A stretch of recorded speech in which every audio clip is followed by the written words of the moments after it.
Hello लोगोफोर, आरोबाव मोनसे गोदान बर' फिल्मनि आपडेट लानानै फैलायबाय। नोंथांमोना आंनि भिडिअखौ स्किप खालामालासिनो जोबजासिम नायलाङो होनबासो मिथिगोन माबे चेनेलाव होदों। नोंथांमोना बे फिल्मखौ अलरेडि भिडिअनि टाइटेलानो जादों बिखा खामव 10थि खोन्दो शर्ट फिल्म। बिथांमोना बे फिल्मखौ रिलिज अलरेडि आपल'ड खालामखाबाय। बेनि लिंकखौ डिस्क्रिप्शन बक्सआव होनानै दोनदों, नोंथांमोना नायनो हागोन।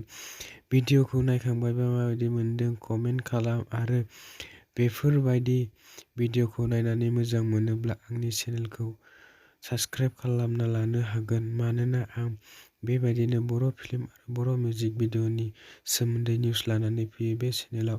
नोंथांमोना बेफोरबायदि भिडिअखौ नायनो मोजां मोनोब्ला चेनेलखौ साबस्क्राइब खालामना लानो हागोन।